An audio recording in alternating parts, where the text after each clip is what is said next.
Hi, Gerald Ruiz, functional nutrition consultant, and today we're going to talk about body typing. So I have a whole article and breakout on our website, nhicenter.com. If you want to look at the visuals and you want further explanations, highly recommend that you visit that post. Now, down below, you're going to see that there are multiple body types.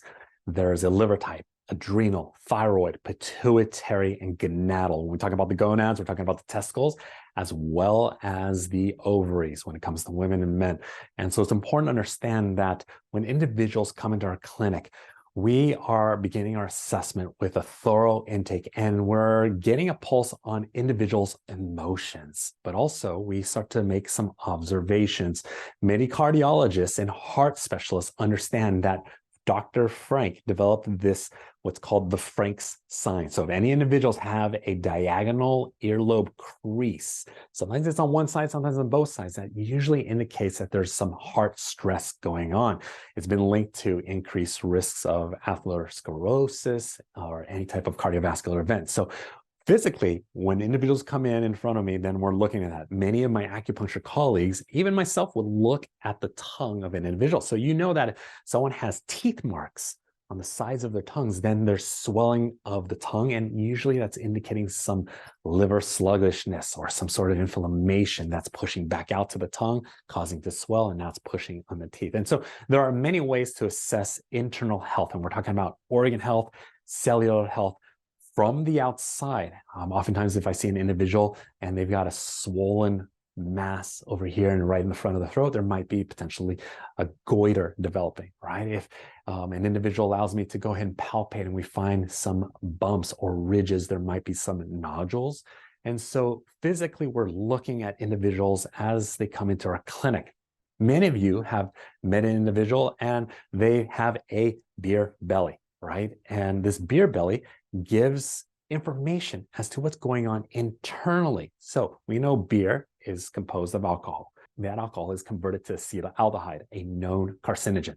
So when there's carcinogens in the body's going to first try to eliminate it. And that's the liver and the kidneys, maybe the lymph. Maybe we breathe it out, we cough it out. So we have the breathalyzer to assess metabolites of alcohol. And so we have these organs of excretion.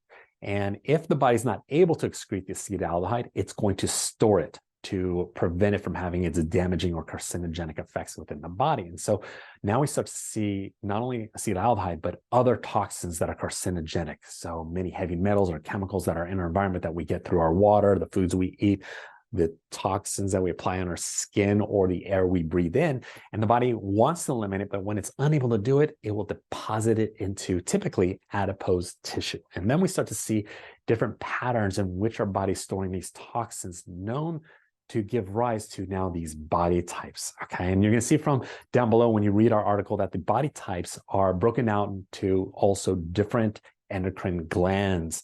So we have the pituitary gland, which sits in the middle of the brain, as well as the thyroid right here at the front on our throat. We have the adrenal glands that sit right above the kidneys along our back. And then we have the gonads. So that can be the testicles for the men and the ovaries for women. And so as we start to see that these toxins get absorbed into our body and the body's not able to eliminate them due to some liver or gallbladder or kidney sluggishness, and I highly recommend you review our 21-day purification post, because that's a great program to just open up the detox organs to start enabling your body to eliminate toxins, okay? And you're always going to be expose these toxins, whether you want to or not, right? There's indoor toxins and there's outdoor toxins. All these airplanes are burning leaded gasoline, dumping airplane exhaust, lead on us, and we breathe that in. That goes into our vegetables. We consume the vegetables, and then we have to make sure our livers and our kidneys are strong enough to eliminate them. If they aren't strong enough, then unfortunately those toxins are now causing endocrine disruption. And so we know that many toxins like BPA, even phthalates that can be found in colognes and air fresheners and perfumes, they are xenoestrogens. What does that mean? They actually act like they're an estrogen, and they're going to overstimulate estrogen receptors. So when you're reading the gonadal body type, just know that that's due to a lot of xenoestrogens in the environment and possible dysfunction with the gonadal organs. And so we're looking to always find what is the proper nutritional and herbal support to support the liver's ability to eliminate these toxins, but also support healthy hormone production within your body And we want to make sure they're nourished so these glands can make the right amount of hormones when they want them at the right time. Okay. And also keep in mind, it's the liver that clears excessive hormones or breaks it down so it can be recycled. And so we want to make sure that liver is always super, super healthy. Oh, keep in mind that many toxins are endocrine disruptors. Your liver needs help. And then when you looked at these various body types, okay, there's pituitary type, thyroid type, adrenal type, gonadal type. Then when individuals work with us on a one-on-one basis, there's further investigation we love to actually move forward with, right? So we have our thorough questionnaire, and then we have specific lab tests. So if I suspect someone is a thyroid body type, we're going to have them order some blood work, and we're going to get a thorough thyroid panel. So not just TSH, but TSH and the T4, T3, the bound, unbound, the total values. We're going to also order a reverse T3 and the autoantibodies, and we're going to be very thorough with that. We're also going to order an iron panel because iron does influence thyroid hormone balance.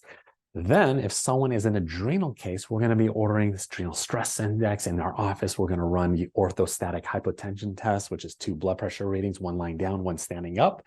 And if someone has any drop in blood pressure, meaning potentially they might feel a little lightheaded or a little vertigo, a little dizziness when they stand up too quickly, we're going to want to assess the health of the adrenals and make the proper recommendations.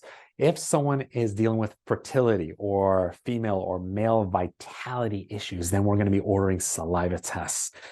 Saliva tests are the best tests for measuring the gonadal hormones, testosterone, progesterone, DHEA, as well as estrogen. And then because we also like to measure those hormones, we like to measure the pituitary hormones at the same time. We don't prefer measuring dried urine hormone metabolites, because oftentimes if we're looking at someone's trash can, trying to figure out what's in the refrigerator, there's a lot of assumptions being made. So we prefer to start off with the saliva test. There is value in using dried urine hormone tests, and we can bring that into the mix when we have the saliva hormone levels, and then we can measure the rates of excretion via the liver and the kidneys. So that's where those 2 hormone tests do come into play and can be very helpful. If we're looking at the adrenals, we're looking at the cortisol throughout the day. And so if individuals also have circadian rhythm or metabolic imbalances, let's say someone is slow to wake up, but they're a night owl, right? They're not a morning person and they're active in the evening. Well, we're definitely going to be looking at the adrenal type. So anyways, all of these are clues as to what's going on with the hormone system. I encourage you to look around our blog posts. We have a lot of information, and most people are usually actually a combination or a pairing. It's never just an adrenal case or a liver case or a thyroid case. Sometimes it could be adrenal, thyroid, and liver. Sometimes it could be gonads and adrenals and liver. Sometimes it could be liver and thyroid. You know, the thyroid hormone T4 has to convert to T3 in order to be metabolically active in the cells, and it's the liver that does that. So oftentimes many thyroid cases are also a liver case. And so keep in mind that this is a broad topic. It's never easy one-to-one. This is exactly what the issue is. So I encourage you to look around, gather as much information. And if you want any additional customized help, feel free to reach out to us here at NHICenter.com. And I hope this information is helpful to helping you find more answers on how you can become healthy and happy.